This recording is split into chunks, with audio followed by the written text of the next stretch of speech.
42-2 ব্যবধানে বিপুল জয় তৃণমূলের। বৈদ্যবাটিতে উড়ল সবুজ আবির। 10 মাস পর নিজের অফিসে ফিরছেন আরাবুল। সিঁদুরে মেঘ দেখছে ভাঙর। কি হতে পারে সেখানে, জানুন বিস্তারিত। মামলাগুলি প্রত্যাহার করুন। জঙ্গলমহলের সভা থেকে মুখ্যমন্ত্রীকে বার্তা দিলেন ছত্রধর। আর কি বললেন তিনি, শোনাবো আপনাদেরকে। ঢাকায় বন্ধুর বাড়ি বেড়াতে গিয়ে আক্রান্ত বেলঘরিয়ার যুবক প্রাণ বাঁচিয়ে সীমান্ত পেরিয়ে ফিরলেন বাড়িতে। শুনুন তার রোমহর্ষক সেই কাহিনী।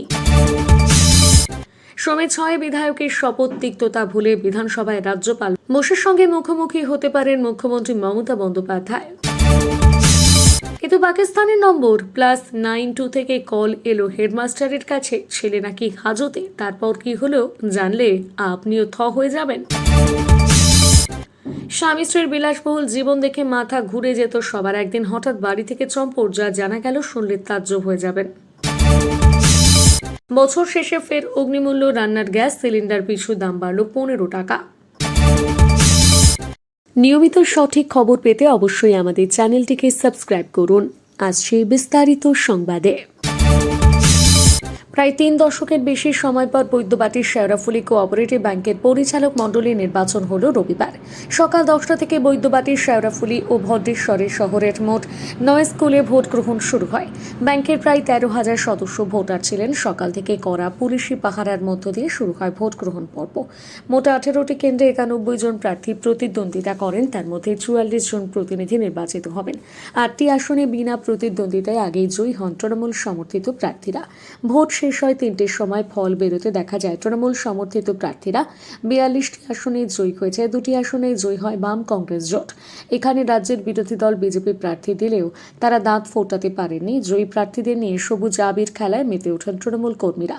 হুগলি সাংগঠনিক জেলা তৃণমূলের সভাপতি অরিন্দম গুইন বলেন, যারা তৃণমূল কংগ্রেসের ওপর সমস্ত আস্থা ভরসা রেখেছেন, ভোটকে কেন্দ্র করে সকল মানুষের মধ্যে উত্তেজনা ছিল। মানুষ বুঝে গেছে 34 বছর যে দলটা পশ্চিমবঙ্গে ছিল সেটা বামফ্রন্ট সরকার, সেটা মিথ্যাবাদী এবং অত্যাচারের সরকার। আর সেই সরকার কেন্দ্রে আছে। এই সরকার মানুষকে কথা দিয়ে কথা রাখে না, বাংলার মানুষের টাকা আটকে রাখে। তাই বাংলার মানুষ তাদের প্রত্যাখ্যান করেছে। উল্লেখ্য, ভোট গ্রহণ শুরু হতে সিপিএম ফরওয়ার্ড ব্লক ও কংগ্রেসের জোট প্রার্থীদের নির্বাচন কেন্দ্র থেকে বার করে দেওয়ার অভিযোগ ওঠে। বিজেপিকে ভোট দিতে দেওয়া হয়নি বলে অভিযোগ। এরপর শেওড়াফুলি ফাঁড়ির মোড় অবরোধ করে বিক্ষোভ দেখাতে থাকে বাম কংগ্রেস বিজেপি কর্মীরা। তাদের দাবি, তৃণমূলের লোকজন ভোট গ্রহণ কেন্দ্রে ঢুকে ভোট লুট করছে। সাধারণ মানুষকে ভোট দিতে দেওয়া হয়নি। এই ফল মানুষের স্বেচ্ছায় মত প্রকাশের ফল নয়। আপনি কোন জেলা থেকে আমাদের ভিডিওটি দেখছেন অবশ্যই কমেন্টের মাধ্যমে জানাবেন। ফিরে আসছি পরবর্তী খবরে। পুলিশের নিরাপত্তায় পঞ্চায়েত সমিতিতে যাবেন আরাবুল ইসলাম। কোর্টের নির্দেশে পুলিশ পাহারাতে সপ্তাহে 2 দিন ভাঙড় 2 নম্বর বিডিও অফিসে থাকবেন আরাবুল। প্রসঙ্গত, চলতি বছরের 8 ফেব্রুয়ারি আরাবুল ইসলামকে গ্রেপ্তার করে ভাঙড় ডিভিশনের বিজয়গঞ্জ বাজার থানার পুলিশ। পঞ্চায়েত নির্বাচনে মনোনয়ন জমা দেওয়াকে কেন্দ্র করে 2023 সালের জুন মাসে উত্তপ্ত হয়েছিল ভাঙড়ের বিজয়গঞ্জ বাজার। খুন হয়েছিল আইএসএফ কর্মী মহিউদ্দিন মোল্লা। নাম জড়িয়েছিল আরাবুল ইসলামের। বেশ কিছুদিন পরে তাকে গ্রেপ্তার করে কলকাতা পুলিশ। একটানা 5 মাস জেলবন্দি থাকার পর গত 3রা জুলাই জামিন পান আরাবুল। আরাবুল জেলে থাকার পর লোকসভা ভোটের আগে তাকে ভাঙড় 2 নম্বর ব্লক তৃণমূলের কনভেনর পদ থেকে সরিয়ে দেয় দল। লোকসভা নির্বাচনে আরাবুলহীন ভাঙড়কেও শওকত মোল্লার নেতৃত্বে তৃণমূল ভালো মার্জিনে জিতে যায়। 9 জুন ভাঙড় 2 নম্বর পঞ্চায়েত সমিতির সহ সভাপতি সোনালী বাছারকে কার্যকরী সভাপতি করা হয় আরাবুল ইসলামের জায়গায়। তা নিয়ে ভাঙড়ের রাজনৈতিক মহলে বিস্তর চর্চা হয়। শুধু তাই নয়, আরাবুল জামিন পাওয়ার আগে তার নামাঙ্কিত পঞ্চায়েত সমিতির সভাপতির বোর্ড খুলে ফেলা হয়। অন্যদিকে এরই মধ্যে হাইকোর্ট থেকে শর্ত সাপেক্ষে জামিন পেয়ে যান আরাবুল। কিন্তু বিজয়গঞ্জ বাজার থানা এলাকায় ঢোকার ক্ষেত্রে জারি হয় নিষেধাজ্ঞা। এদিকে ওই থানার অধীনে ভাঙড় 2 নম্বর পঞ্চায়েত সমিতির ফলে আরাবুল বাড়ি ফিরলেও তার দপ্তরে ফিরতে পারেনি 5 মাস। সব মিলিয়ে টানা 10 মাস পঞ্চায়েত সমিতির বাইরে আরাবুল। অবশেষে সোমবার ভাঙড় 2 নম্বর পঞ্চায়েত সমিতিতে ফিরেছেন আরাবুল। এনআইএ মামলা থেকে মুক্তি পেয়ে নিজের গ্রামের বাড়িতে ফিরেছেন তৃণমূল কংগ্রেসের প্রাক্তন রাজ্য সম্পাদক ছত্রধর মাহাতো। কিন্তু দলের কোনো কর্মসূচিতে বা বৈঠকে থাকছে না ছত্রধর বলে অভিযোগ। ডাকলেও তিনি আসছেন না, এই কথা কানে যায় তৃণমূল সুপ্রিমো তথা মুখ্যমন্ত্রী মমতা বন্দ্যোপাধ্যায়ের। তখন বিষয়টি নিয়ে খোঁজ খবর করেন তৃণমূল নেত্রী। এই আবহে জঙ্গলমহলে ছত্রধরের পুরনো সঙ্গীরা আগের মামলায় জর্জরিত। এবার সব পুরনো মামলা প্রত্যাহারের দাবি তুলেছেন ছত্রধর। মুখ্যমন্ত্রী মমতা বন্দ্যোপাধ্যায়কে মনে করিয়ে দিলেন, মামলা থেকে মুক্তি দেওয়ার আশ্বাস একদা তিনি দিয়েছিলেন। তার সঙ্গে কাজের জায়গা যদি না মেলে তাহলে আন্দোলন করতে হবে বলে বার্তা দিয়েছেন ছত্রধর। জঙ্গলমহল এখন শান্ত, পর্যটকরা আসেন, সেটা কি আবার শান্ত হয়ে উঠবে? ছত্রধরের বক্তব্য থেকে এই প্রশ্ন উঠছে। শনিবার ঝাড়গ্রামে লোধাশুলের পথসাথী ভবন ছত্রধরের সংবর্ধনা সভা করা হয়। সেখানে ছিলেন তার পুরনো সঙ্গীরা। ওই সভায় ছত্রধর মাহাতো বলেন, আমি দুটি কথা মনে করিয়ে দিতে চাই। আপনি বলেছিলেন ক্ষমতা এলে যৌথ বাহিনী নয়াদিল্লির ট্রেন ধরবে, আর যেসব মানুষজন বাম সরকার মিথ্যে মামলায় ফাঁসিয়েছে সেগুলো প্রত্যাহার করে তাদের সম্মান দেওয়া হবে। ওই সভায় শুধু মমতা বন্দ্যোপাধ্যায় ছিলেন না, যারা এখানে রয়েছেন তারা জানেন ওই সভা আমরা কেমন করে লালগড়ে কুড়িয়েছিলাম। এই বক্তব্য থেকে বার্তা স্পষ্ট, শর্ত মানলে তবেই তিনি স্বাভাবিক ছন্দে ফিরবেন। অবশ্যই আমাদের এই ভিডিওটি শেষ পর্যন্ত দেখুন, আছে আরও বড় বড় গুরুত্বপূর্ণ সংবাদ। দিন 10 আগে ঢাকায় বন্ধুর বাড়িতে বেড়াতে গিয়েছিল উত্তর 24 পরগনার বেলঘরিয়ার বাসিন্দা সায়ন ঘোষ। 3 দিন পরে ফেরার কথা ছিল দেশে। অভিযোগ, তার আগে ঢাকায় প্রকাশ্য রাস্তায় কয়েকজন দুষ্কৃতীর হাতে আক্রান্ত হলেন তিনি। কোনো রকমে বন্ধুর প্রাণ বাঁচিয়ে দেশে ফেরেন। সেই অভিজ্ঞতার কথা বলতে গিয়ে শিউরে উঠলেন সায়ন। দিন কয়েক ধরে সংখ্যালঘুদের ওপর হামলার ঘটনাকে কেন্দ্র করে উত্তাল বাংলাদেশের একাংশ। অভিযোগ, একের পর এক সংখ্যালঘু নেতা সন্ন্যাসীদের গ্রেপ্তার করছে বাংলাদেশ পুলিশ। তাদের মুক্তির দাবিতে পথে নেমেছে সেই দেশের সনাতনীরা। প্রতিবাদ করতে গিয়ে অনেকেই আক্রান্ত হচ্ছেন বলে খবর। অস্থির বাংলাদেশে বেড়াতে গিয়ে বিপদে পড়েছিলেন সায়ন। তাকে দেশে ফিরতে হলো রক্তাক্ত অবস্থায়। বাড়ি ফিরে বাংলাদেশের পুলিশ প্রশাসনের বিরুদ্ধে একরাশ ক্ষোভ উগরে দিয়েছেন বেলঘরিয়ার যুবক। স্থানীয় সূত্রে জানা গিয়েছে, বেলঘরিয়ার 35 নম্বর ওয়ার্ডের দেশপ্রিয় নগর এলাকার বাসিন্দা সায়ন 23 নভেম্বর ঢাকায় বন্ধুর বাড়িতে গিয়েছিলেন তিনি। ফেরার কথা ছিল নভেম্বরের 26 তারিখ। অভিযোগ, ফেরার আগের দিন বন্ধুর সঙ্গে ঢাকার বাজারে ঘুরতে বেরিয়েছিলেন সায়ন। সেই সময় আচমকা একদল লোক এসে তাদের ঘিরে ধরেন। শুরু হয় জেরা। ভারত থেকে গিয়েছিল শুনেই নাকি তার উপর চড়াও হন তারা। শুরু হয় মারধর। প্রকাশ্য রাস্তায় এমন ঘটনা দেখে এগিয়ে আসেননি কেউ। শেষ পর্যন্ত বন্ধুর তৎপরতায় দুষ্কৃতীরা পিছু ঘটে। ততক্ষণে রক্তে ভেসে যাচ্ছে সায়নের গোটা শরীর। সায়নের অভিযোগ, থানায় গিয়েও কোনো লাভ হয়নি। প্রথমে পুলিশ চিকিৎসা করে আসতে বলে, কিন্তু সে ব্যাপারে কোনো সাহায্য করেনি। তারপর আহত অবস্থাতে একের পর এক হাসপাতালে ঘুরেছেন সায়ন এবং তার বন্ধু। কেউ সায়নের চিকিৎসা করতে রাজি হয়নি। শেষে ঢাকা মেডিকেল কলেজ এবং হাসপাতালে এসে চিকিৎসা হয় তার।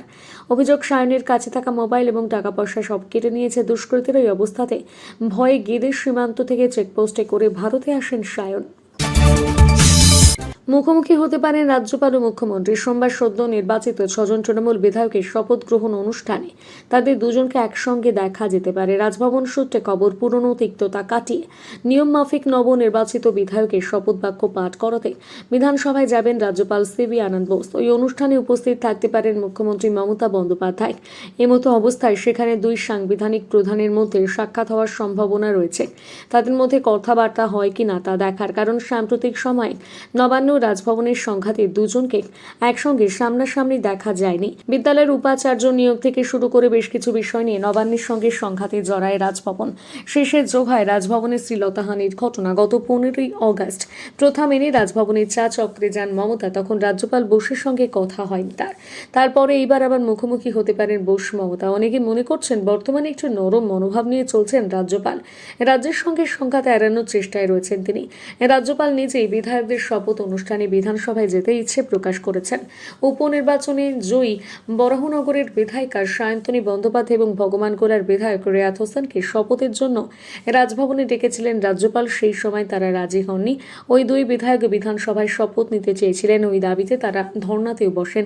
শেষমেশে বোসের অনুমতিতে বিধানসভায় তাদের শপথ বাক্য পাঠ করান ডেপুটি স্পিকার। মধ্যপ্রদেশের জবলপুরে ডিজিটাল গ্রেপ্তারির ক্ষেত্রে পাকিস্তান যোগ সামনে এসেছে। শাহপুরা সিএম রাইজ স্কুলের হেডমাস্টার বল পান্ডের সঙ্গে এমন ঘটনা ঘটেছে যে শুনলে চমকে যাবেন। দিন 2 আগে তার কাছ থেকে একটা ফোন এসেছিল। পাকিস্তানের +92 সিরিজের একটি মোবাইল নম্বর থেকে কল পেয়েছিলেন।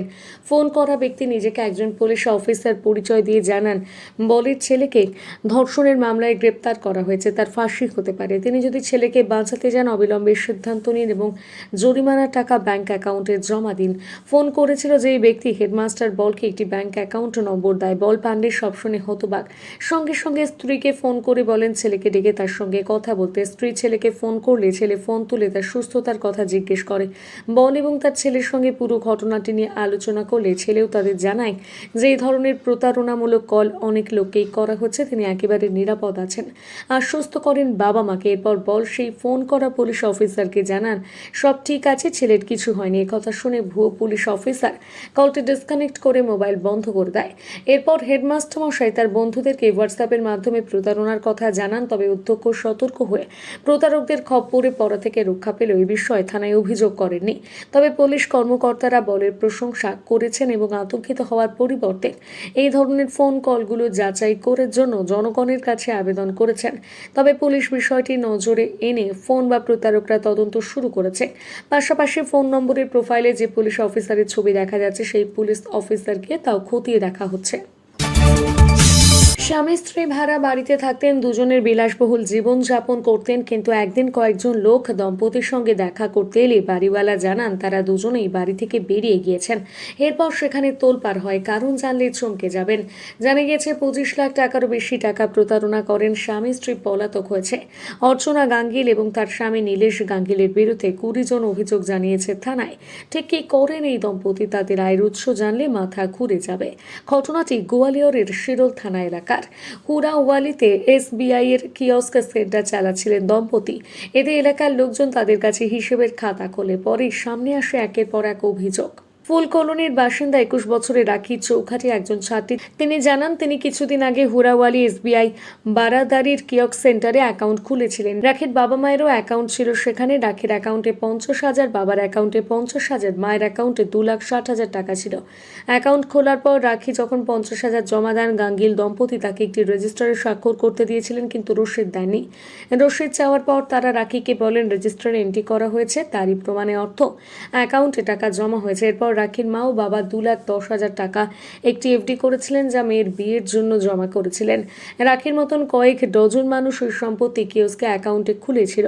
এদিকে 21 অক্টোবর অর্থাৎ নীলেশ এবং অর্চনা হঠাৎ করে জিনিসপত্র নিয়ে পালিয়ে যায়। তাদের নিখোঁজ হওয়ার সাথে সাথে রাখি এবং অন্যান্য অ্যাকাউন্টধারীরা সেখানে পৌঁছে যান। সবাই ভবনের বাড়িওয়ালার কাছে কিয়স্ক সেন্টারের কথা জানতে চাইলে তিনি জানান নীলেশ তার বাড়ি এবং দোকান বিক্রি করে দিয়েছে।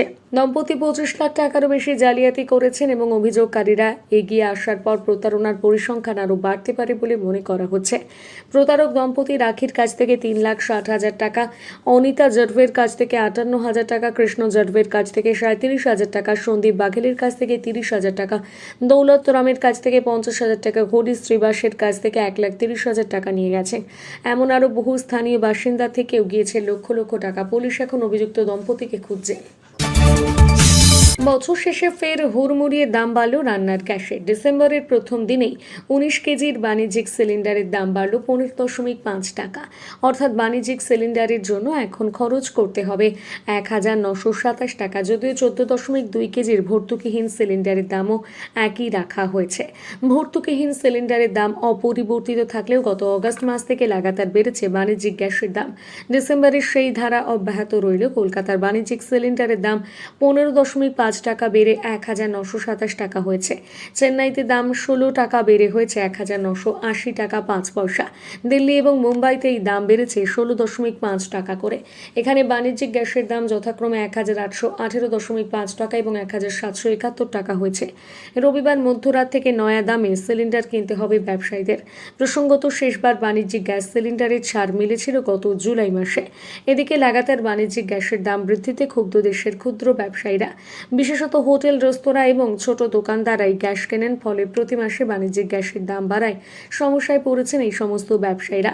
একদিকে মুদ্রাস্ফীতির প্রভাব, অন্যদিকে লাগাতার দাম বৃদ্ধির জেরে ক্ষোভ বাড়ছে সাধারণ মানুষের মধ্যে। বাণিজ্যিক গ্যাসের দাম বাড়লেও কোনো বদল হয়নি ভর্তুকিহীন 14.2 কেজি রান্নার গ্যাসে। আজকের মতো সংবাদ এই পর্যন্তই। ভালো থাকুন, সুস্থ থাকুন। ধন্যবাদ।